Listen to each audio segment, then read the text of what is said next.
I think the points he just made are very relevant to what we're dealing with.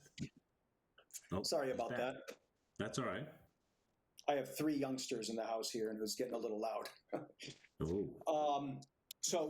The Supreme Judicial Court said public resources cannot be used for campaign purposes. So from that Supreme Court decision, which we call the Anderson decision, as well as a section of the campaign finance law, 22A, and a section of law that we don't even administer, Chapter 53, Section 18B,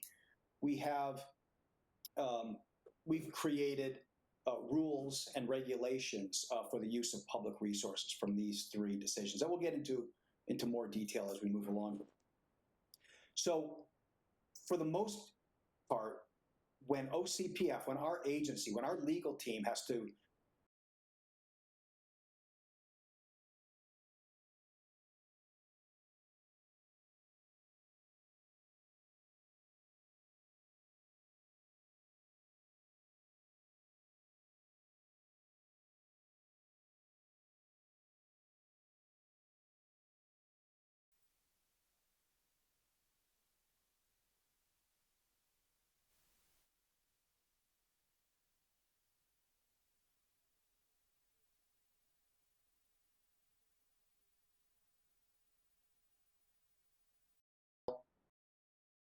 emails, we might see a school superintendent with the vote coming up getting a little bit nervous, and she has access or he has access to all the parents by email and sends out an email saying, please make sure you vote yes for the ballot question.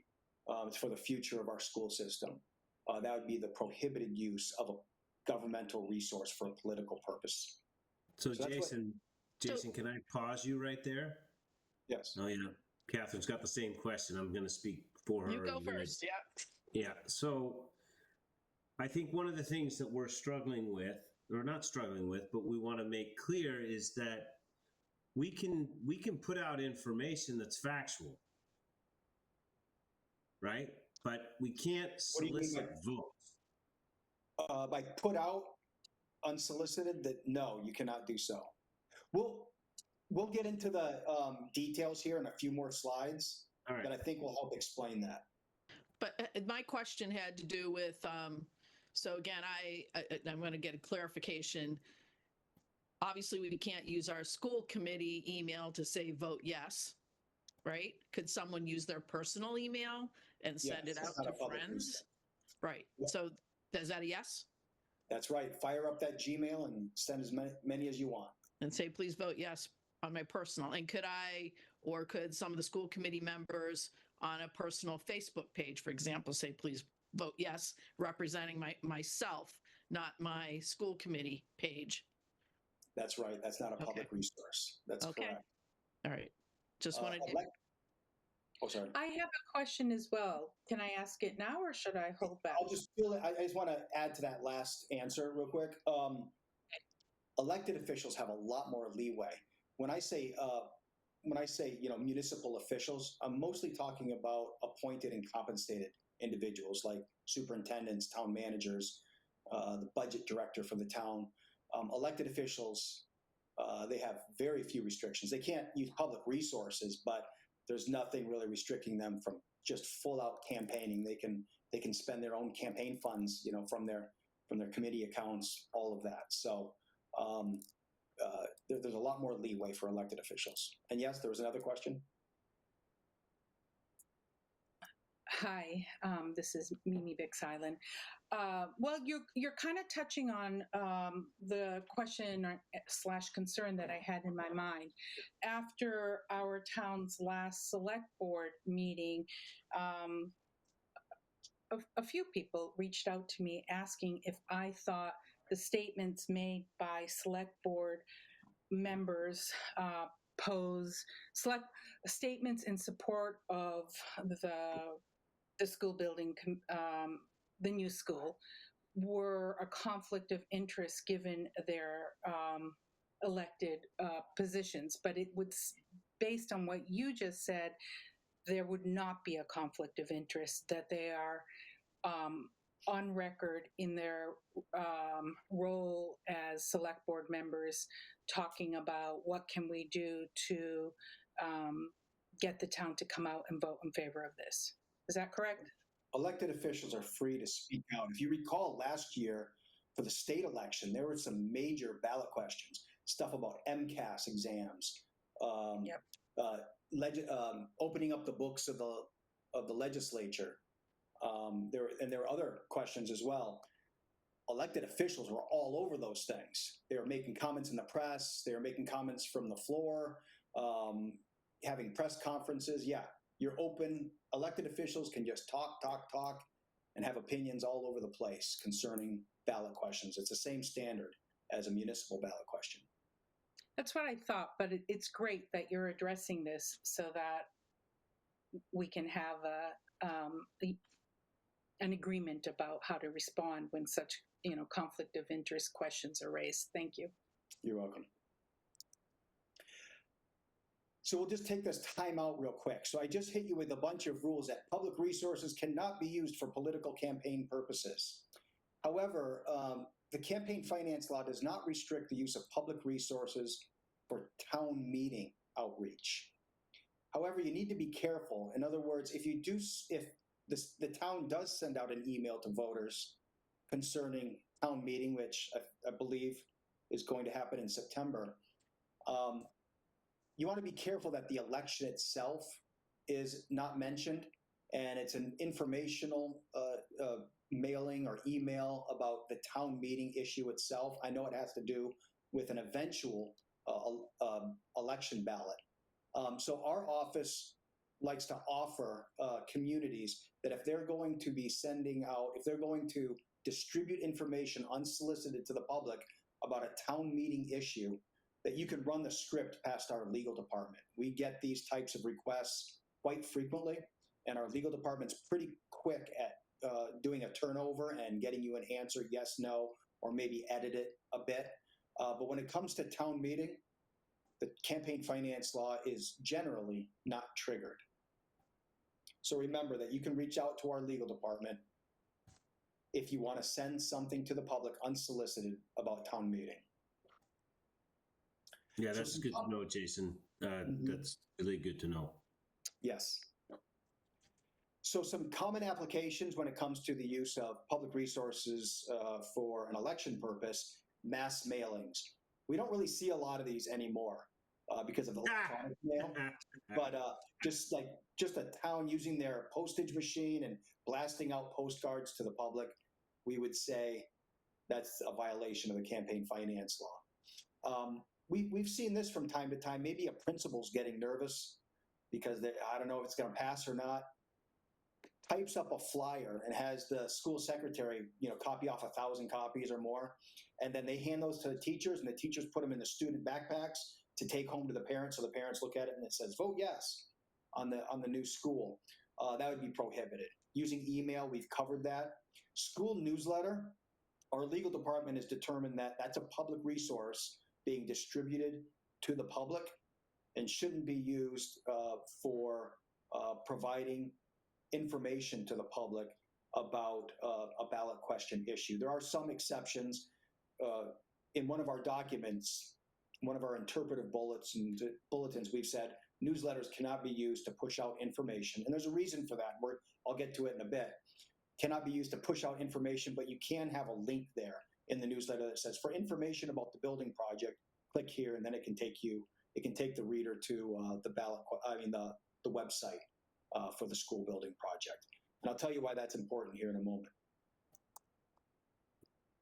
Is it ever okay to distribute information, even objective information, about a ballot question? Yes. The section of law that I mentioned earlier, Chapter 53, Section 18B, if the governing body in your town adopts the provisions of this section of law, this is the one time that your community can push information, distribute information out to the public. So because this section of law exists, that's why we say that you can't use a newsletter, because what's the point of this law if you can just use a newsletter to push information out anyway? This law exists to give a community permission to send information according to the provisions of this section of law to the public that one time. It's similar to that red book that we received again last year for the statewide election. Every voter in the state received a red book explaining all those ballot questions. So it's something similar that your community would be able to send out to voters. If that's something you want to pursue, our attorneys are not the experts on this. We don't administer this portion of law. So perhaps your town council, your general counsel, could read it over and determine what needs to be done to adopt the provisions of this section of law. Jason, excuse me. Yes. Hello. So sorry, this is Tom Regan. I'm a teacher at the high school. You mentioned the newsletter piece. Does that include the student newspaper? Is that the same thing? The student newspaper, if public resources are used, should not deal with the ballot question until they have a conversation with our legal department. Okay, so if a student shouldn't be writing an article for the newspaper that would then be publicly distributed. If public resources are used, that shouldn't happen until you speak to our legal department. Okay. I can write down that question and have a conversation with our general counsel to provide some black and white yes or no answer for you on that. But the safe answer is public resources, the student newspaper should not be used. Okay, thank you. But can we clarify that a little bit, Jason? If the school or the student newspaper writes an article about the building project and isn't saying yes or no or promoting one or the other, I can't imagine they have to go through your office to do that. That's what I'm going to check for you, and I will get back to Terry. Right. Terry, I concur. Yeah, I mean, I just like it's just information. So this is where I'm getting a little confused in that this committee can put out information that's factual that doesn't require you to vote yes or no. Right? And that's what I'm saying is that even objective information, the courts have determined cannot be distributed to the public unsolicited. And that's the whole purpose for this section of law. But a student newspaper isn't pushing it on to anybody. It's like, if you want to read it. Yeah, exactly. So that's why I'm just giving cautionary advice. Yep. Right now, which is don't do it until you hear back from us. Is what I'm saying. Yeah, no, and that's fine, Jason. I mean, these are good questions, and I think we all want to get to the right answer, which I think we will. Very good. I have a question that piggybacks on that. This is Megan Navoychek. I'm on the school committee. What about the newsletters that our PTOs send out? Where would that fall? You probably use private funds to distribute that, correct? I would assume so. Yeah, so no problem. It's not a public resource. Great. Thank you for confirming. You're welcome. Other permissible distributions, if it's requested by the public. In other words, if someone in town contacts a superintendent's office and says, hey, do you have any information about this? It can be mailed to that individual or emailed. And also, other permissible distributions include a notification of the upcoming election, limited to a time, date, place, and a brief neutral title. So maybe an email that goes out to the school community that says, the election is this time, at this date, in this place, and it's for the new high school. And just reminding voters that that an election is coming. For that portion of our guidance, and this is one of those times where you might get a little frustrated, is that we also ask you to contact the state's ethics commission.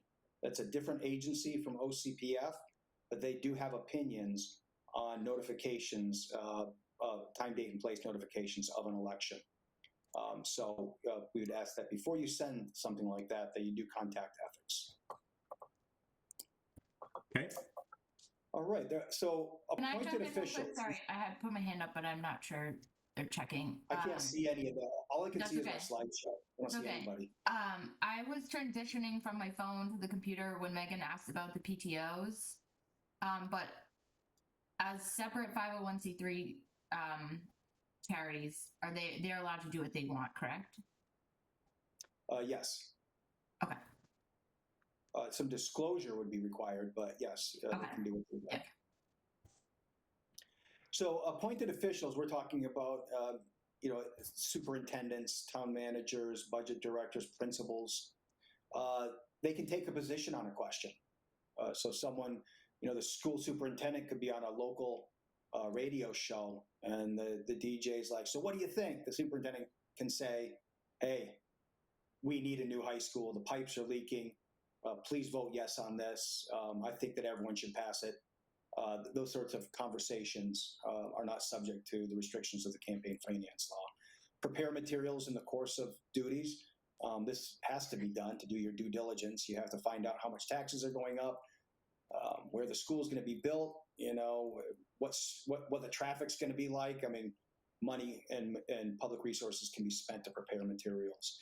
You can hold your public meetings, speak to the media if you're a public official. And public officials on their own time can even work with ballot question committees.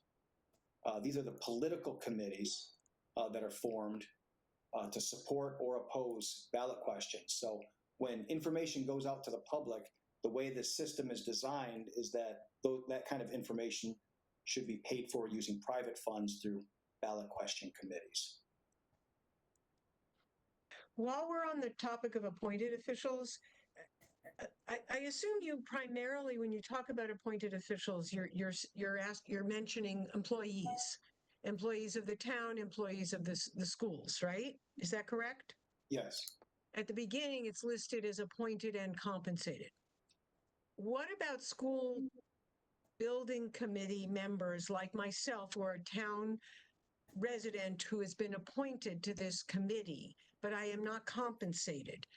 Do I fall under that, or am I considered a private citizen? You're a private citizen, but if you have access to public resources, you still can't use public resources to distribute information on the election. So the issue is the public resources, not that I'm appointed. That's correct.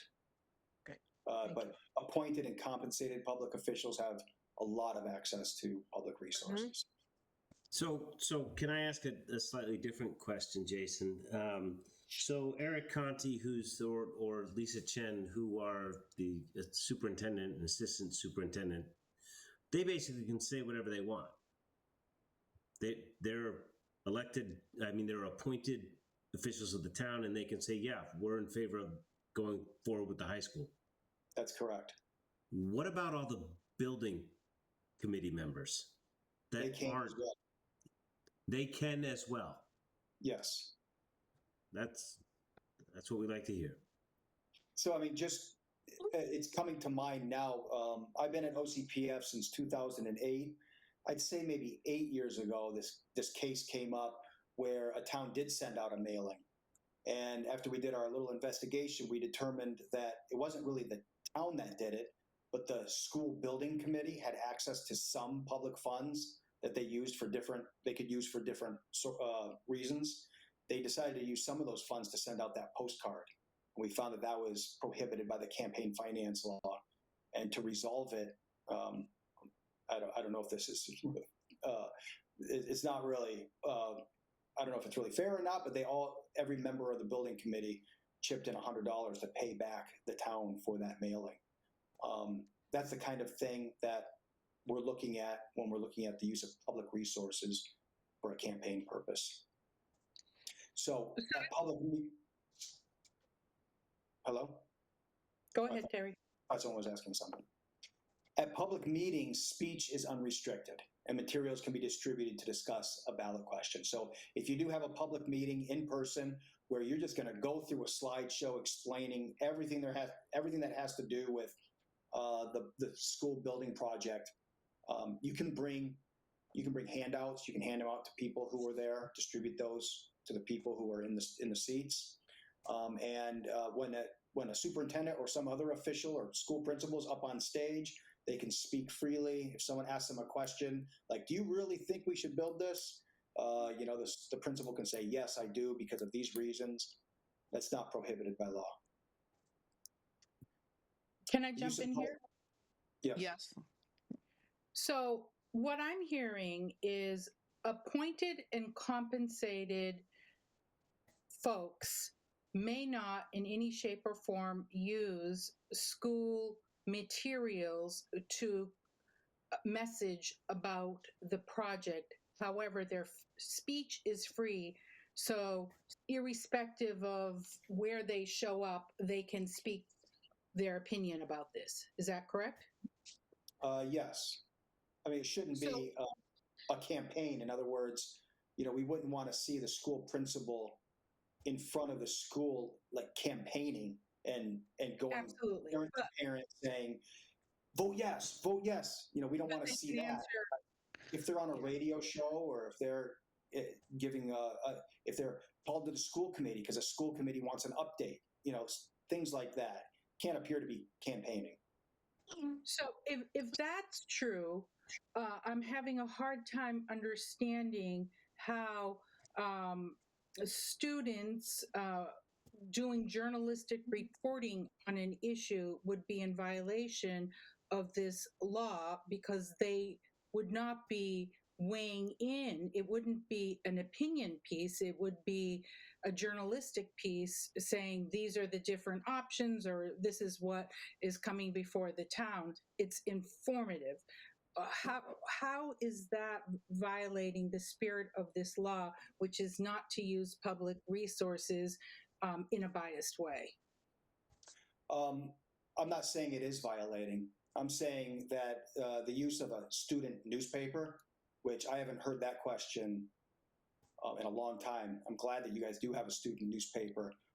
But I was only saying the safe answer is, if you're going to press tonight, to hold off until someone from our legal team can analyze the question and provide a yes or no for you. So I have another question in terms of mailings. Yes. So if,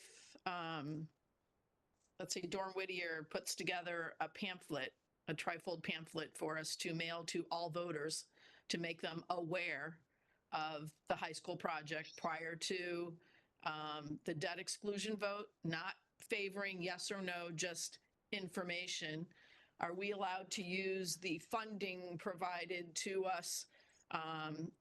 We were given $1.5 million, to do this whole project. Are we allowed to use that funding to do that mailing? No, that would be the use of public resources to for a political purpose to distribute information. You could do it if you adopt the provisions of 18B that we looked at earlier. Okay. Yep. All right. So adopting the provisions of 18B, that's new to me as well. I have to believe that we can do that. We sent out the mailer on the CPA. I know we did that. So does that mean we already had adopted them? And Jason, what you're saying is just check with town council. That's right. Yep. Check with town council. The instructions on how to adopt the provisions of that section are inside the section of the law. Yep. No, that's fine. Yep. We'll follow up with Lisa Mead and figure it out. But Very good. I have to. So the town already appropriated the money for the building project, and it's kind of the who, what, when, there that you mentioned about when the dates are. If we're just providing information and we get town council to sign off on it, my guess is we can use those funds. But that's not for you to decide, Jason. I get it. We'll figure it out going forward. Very good. Let's move to public property. We get this question all the time. The political use of government facilities is improper unless each side is given equal access. So let's say the PTO wants to set up a table at that girls' volleyball game with information about the ballot question. They want to put out that information. That is fine so long as both sides are given equal access under the same terms and conditions. So if the terms and conditions are, you can set up the table during the game, there's a $50 fee because of the janitorial services. We're okay with that so long as if the no group then comes up and says, we want to set up a table too, they can do so as well. We call that equal access. No, we've got plenty of room, so that's good. All right. So ballot question documents and information may be posted to municipal websites. You guys have that right now. I did look at your website earlier.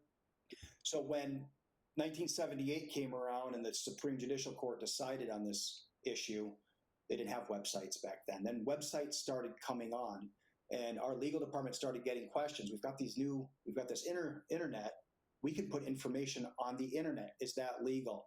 And our legal department determined that yes, it's sort of a modern day, post-it board where you can post information that people can see at town hall or at the school department. So we said yes, information can be posted to a website. It can't take on the appearance of a campaign website. It can't like flash vote yes, something like that. But if I'm a resident of Burlington and I don't know which way I'm going to vote, I'm busy, but I'm like, do they really need this high school? I might go online and try and look up information. I'm seeking it out. It's not being pushed out to me unsolicited. So feel free to post information to a website, which it appears that you have been doing. Right. So I think one question that I will ask here. So we obviously have a project website that is sort of a repository of information for the public to view. I think, and I believe you already answered this, school building committee members, if they have their own websites that say, we want you to vote for this, that's fine. My project website, I can't do that. That's correct. And nor would we. We just present the facts. That's correct. All right. And I breezed through that website real quick before I joined this meeting. Nothing stood out to me that I thought like, yeah, need to change this. So it looks pretty good to me. Well, I'll take that pat on the back. Thanks. Right. So that's when websites came on. What was that, like the late 90s going into the early 2000s? And then about 10, 15 years ago, we started getting social media and school departments. In fact, OCPF, we have Twitter, X, whatever, Instagram. We post information all the time. School departments and towns, they also have social media. This is somewhere in between pushing information out and just posting it to a website, sort of a gray area in between. We've fallen on the side that governmental agencies may post information to their government social media accounts, but it can't take on the appearance of a campaign post. We're thinking posts like, this is what the building will look like if it's built. There's a meeting coming up on possible traffic issues about the new high school on this date. Those sorts of postings on social media are okay. We've had school departments send us images of their proposed social media posts for our legal department to take a look at. And that way, if there are complaints in the community, you at least get a response by email from OCPF saying, thumbs up or thumbs down on it, so that you have some record that OCPF did review it and we felt that it was in compliance with the campaign finance law. So posting to social media, it's similar to posting information on a bulletin board or on a website. I know that it's a little bit different, but we've taken that stand on it. Government email may not be used to send out information. We have talked about this. Robocalls, school departments have access to the robocall system to cancel school on snow days and that sort of thing. It may not be used to distribute information about a ballot question. However, our bulletins have said that it can be used to distribute that time, date, place notification that we talked about earlier about the election or about a public meeting about the issue. So you can do that. If you were to go to the interpretive bulletin that I've been pulling from during this talk, there's big letters saying "under review" on the top of it. That's because our office, our legal department, and the director of our agency is currently evaluating whether or not these robocalls, when they go out, or other distributions that do time, date, place notifications, whether or not a form called a 22A needs to be filed. A 22A is a form that discloses whether public resources are used for a ballot question election purpose. And I don't know how to share that part, but the 22A is called a report of governmental treasurer. And so if you do send out a robocall for a time, date, place, or some other distribution for time, date, place notification, contact OCPF so we can send you this 22A form. You can estimate the cost of that distribution and file that form with the town clerk. This is all under review currently. So if you do have a question about this, I would recommend that you contact our general counsel. Her name is Sarah, so that you can discuss that with her. But since we've put this under review, I would say about 5 months ago, this whole calendar year, several communities have filed 22A forms with their town clerks because they sent out these robocalls or emails for time, date, place notifications. Super helpful, Jason. We will absolutely do that because the town does have the ability to do just that. Very good. So, I've been telling you about all the different things that you can't do, a few things that you can do. The way the system is set up is for ballot question committees to raise and spend money to support or oppose ballot questions. And I like to use the state ballot questions as an example. We saw many commercials last year for the MCAS, for the psychedelic drugs and the auditing of the legislator, all these different questions. We saw all the commercials and the ads. These were all paid for by ballot question committees. On a smaller scale, the same thing happens on the municipal level. A ballot question committee is a political committee that's organized with your town clerk by filing what we call an M101 form. That M101 form says, yes, we are a ballot question committee and we will be raising money. At that point, the ballot question committee can open a checking account at the bank and can begin to take in funds. If there are any elected officials on this call, you know that you have lots of limits and restrictions. Like you can't take money from an LLC, and you can only take $1,000 per year from an individual, and other restrictions. There are almost no restrictions on ballot question committees. They can take unlimited funds from any organization, including corporations, in unlimited amounts, and they can spend unlimited amounts. What it really comes down to is disclosure. Reports are filed 8 days before the election. You can see here it says 8th day preceding the election. This is a pre-election report, as we like to call it, and 30 days after the election, a final report is filed. Yes? Oh, I'm sorry. I thought there was a question. So this is what the ballot question committee is. There could be several ballot question committees. Perhaps the PTO decides, let's start our own ballot question committee. They start their own because they have their own mailers they want to do. And maybe some members of the school committee and the select board, they want to start their own. And so they do so. And then maybe there's a group out there where they don't want their taxes to go up. So they start a ballot question committee saying, vote no. These different ballot question committees form with the town clerk. They spend their money. They disclose this information to the public on those reporting dates.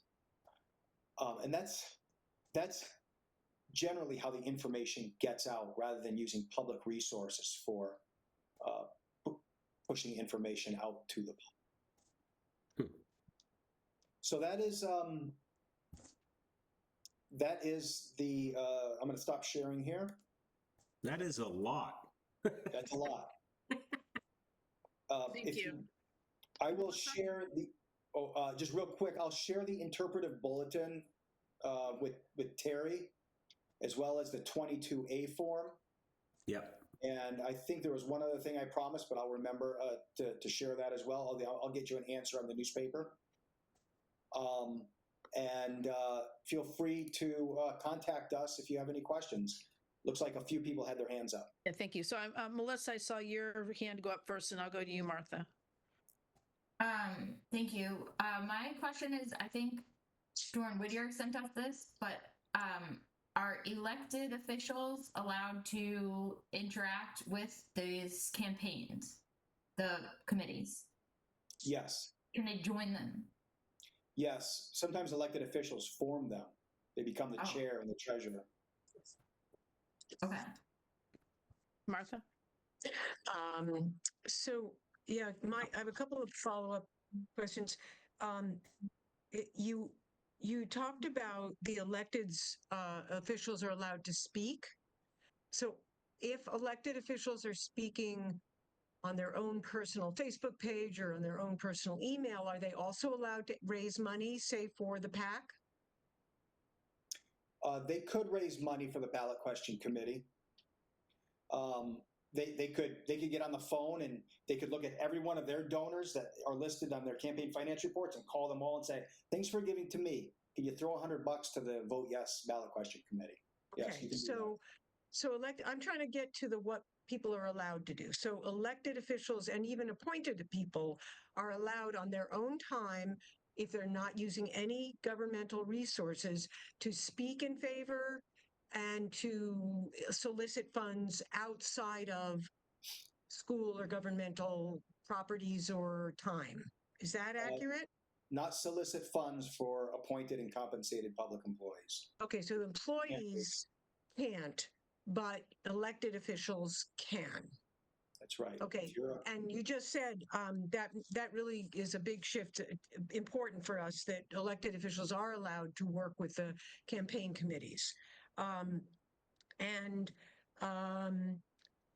So likewise, the objective and information that can be put out, we need to find out about the student newspaper, but anyone who is not appointed and compensated can put out information as long as it's not using resources.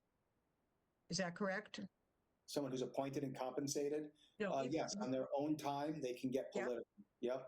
So if someone has an Instagram account, a teacher, let's say, and she's at home on a Tuesday night or something, she can get on Instagram and she can make all sorts of posts saying, "Vote yes," and her 500 followers will see that, and that's fine. Okay. And then my last question for now is for town meeting members.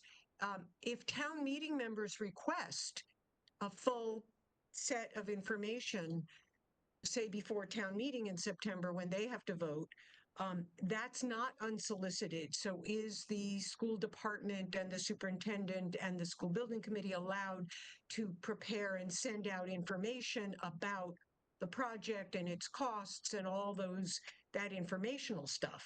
Is that allowed?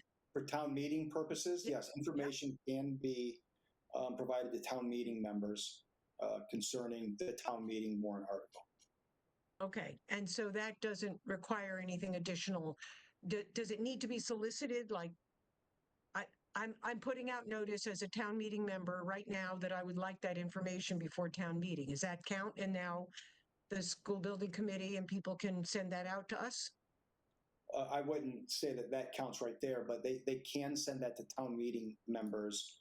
They can send information.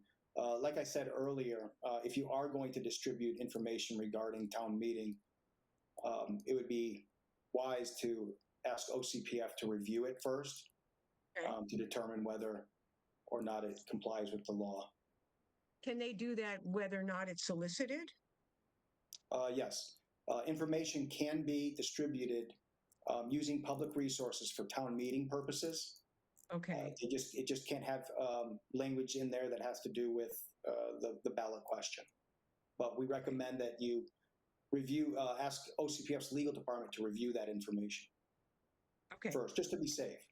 Thank you. You're welcome. Anyone else have any questions? Yeah, and I'm cognizant of time. Jason, I want to thank you a lot. This has been, I think, super informative. I know we took a little bit more of your time, and your three little ones are like, "Hey, Dad, can you stop?" But One of them's bigger than me. this will be super helpful for this committee, for I think other projects as well, and we'll share this with the rest of our team. And I know I will be in touch with you about the variety of things that we've discussed. So thank you again. Good. You're welcome. And I do understand all the questions about the student newspaper, because we're Americans, and, we've got the First Amendment. And of course, that just kind of seems wrong that we can't put something in a newspaper. But I think it's good that we're going to review that, and we'll give you an answer in black and white very soon.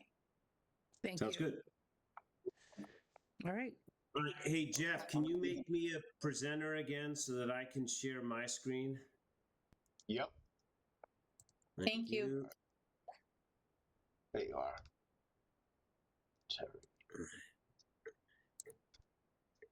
All right, you should be able to share. So we're going to go on to the working groups as the next item on the agenda. So we should see that now. Well, we should discuss. I mean, was that helpful for folks? I think so. Definitely. Oh, yes. Yep. Definitely. Good. I'm cognizant of time. So I wanted to put a working group update into what folks have been doing. This is more of a summary of things. And if a member of one of these groups wants to speak to these things, that's fine. I mean, overall, where we are is there's a couple of groups that are still doing work, right? So, like with facility, so I'm just going to run through this just because I'm cognizant of time. So on sustainability, we have what we need for schematic design. I know it says the next meeting is July 17th. That's a placeholder. I don't expect us to actually have that meeting because I don't think we need to at this point. Facilities assessment, we have a follow-on discussion with members of the school staff on back of house, which is the mechanical pieces of the school. But we also have a meeting on July 15th with our security consultant, BPD and BFD, which is the police and fire department, really to kind of make sure that from a safety security perspective, they're on board with what we've designed. Community outreach is going to be, I have a slide later on, so we're going to be talking about that.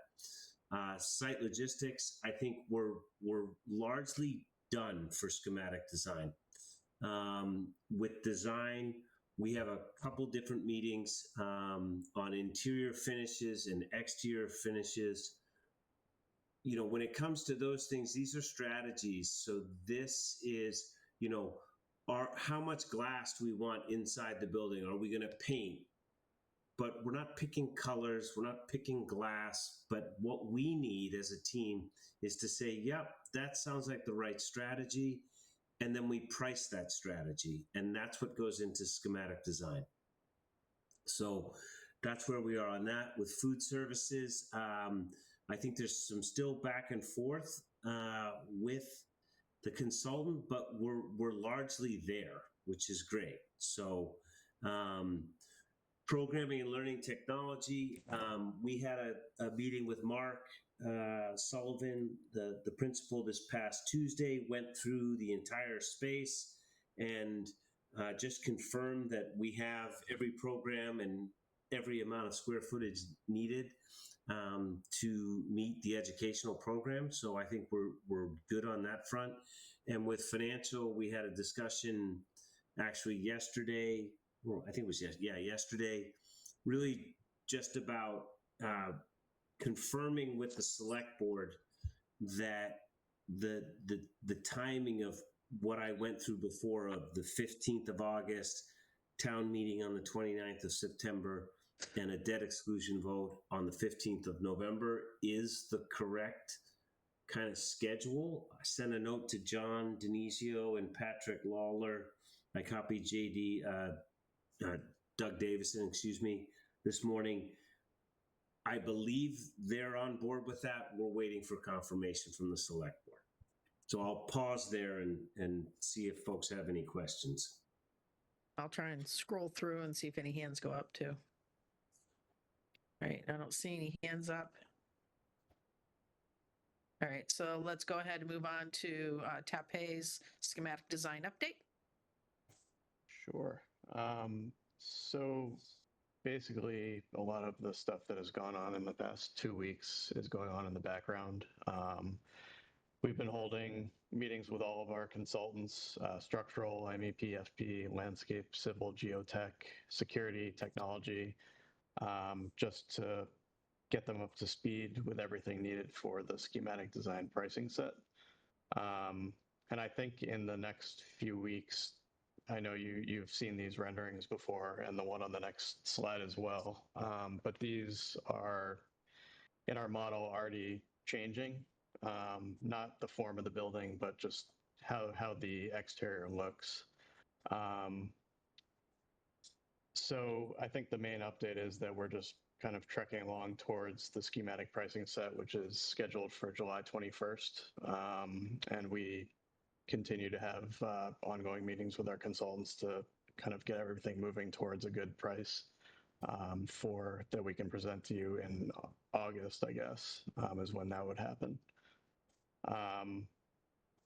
Yeah, so we're excited about kind of getting new images for you. I think everyone's going to be pretty happy with the little changes that are happening here and there, and I think it'll be exciting to see once we can get those graphics put together for you.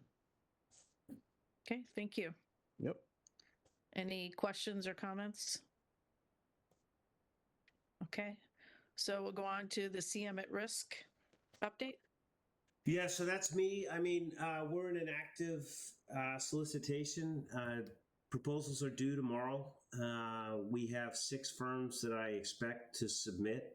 We already have 2 in the door that came in late this afternoon. We should get the other 4 tomorrow.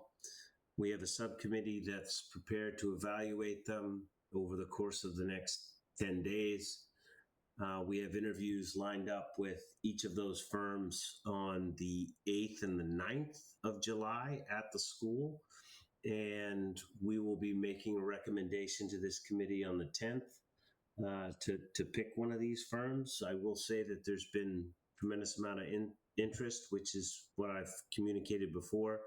Looking forward to getting the proposals and digging into them. So this is moving along really well. We just have to work through it, and we'll make a recommendation to the entire building committee at our meeting on July 10th.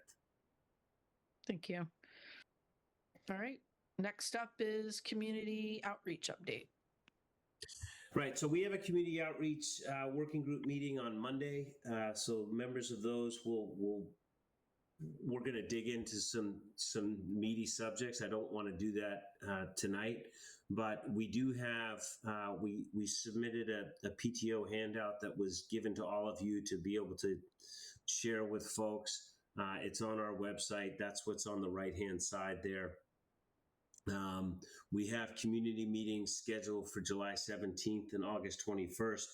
I think we need to figure out in the first instance with the 17th meeting, form, content, location, like what we're trying to do. And we'll have to do that for the August 21st meetings as well. I do expect us to have outreach at a variety of different events throughout the summer and principally in September and October for before town meeting and before a debt exclusion vote. Some of you are aware, so we've been working on a parent square, how we're going to notify folks. What I will mention is that for folks that worked on Fox Hill and are familiar with a fellow by the name of Dave Cartoonan, we're looking into some video elements that we can share that are kind of pillars of what a project is and where we are in each stage of this, and ultimately supporting where the project is leading into town meeting.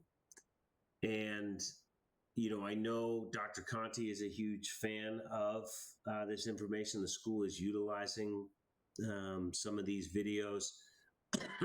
I think on Monday with that group, we just need to determine what's the best avenue to communicate, not just to parents, but to the community at large. And we can absolutely use Parent Square, but we also need to use, other platforms that are out there. And so that's what I want to talk about on that Monday meeting. So I'll pause there and just see if folks have any comments, questions, concerns.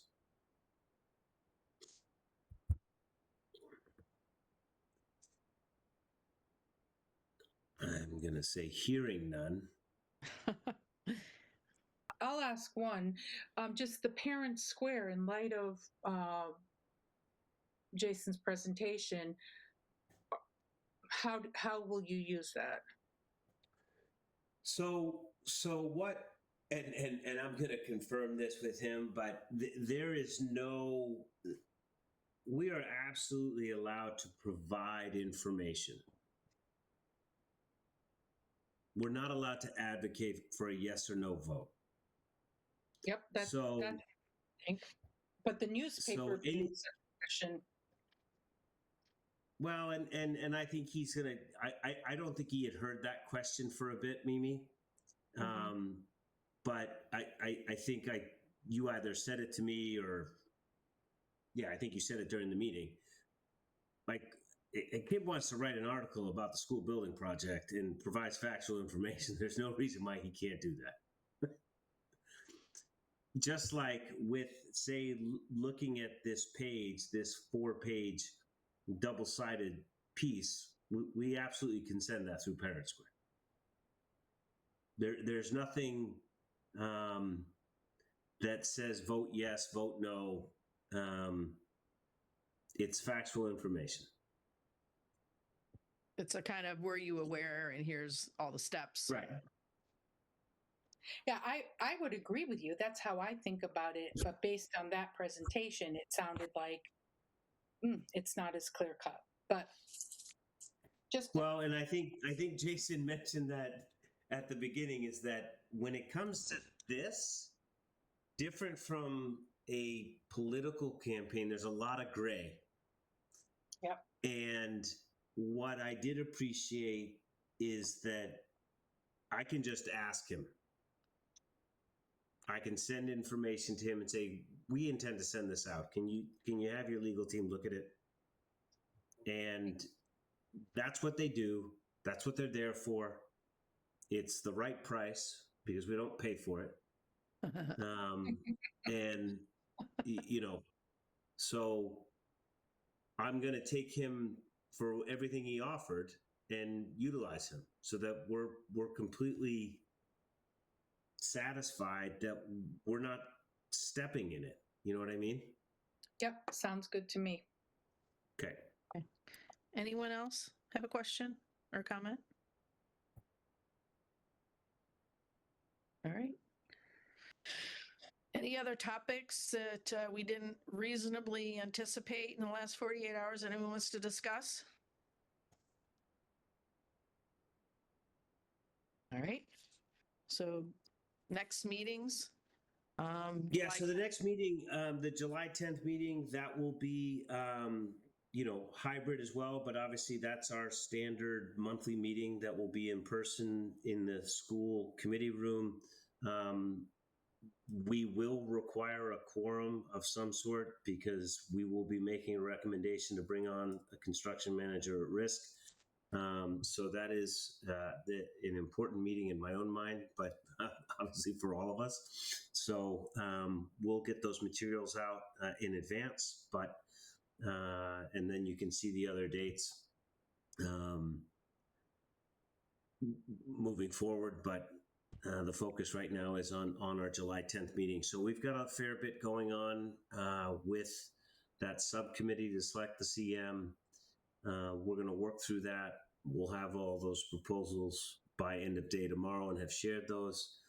So I'm really looking forward to it. You know, there's a lot of interest and excitement in the contractor community about this project, and I'm looking forward to seeing their ideas and what they believe is possible, and obviously also to see who's going to be the most competitive. Great. All right. Unless anyone else has any other comments or anything else they want to add, I'd like a motion to adjourn. Second. No, somebody else has to make the motion. I can't. So moved. Thank you. And thank you everyone for attending. We appreciate everybody being here, and we'll see you on the 10th. Great. Good night. Thanks, Catherine. Good night, everyone. Talk to you later. Yep. Bye. Bye. Thank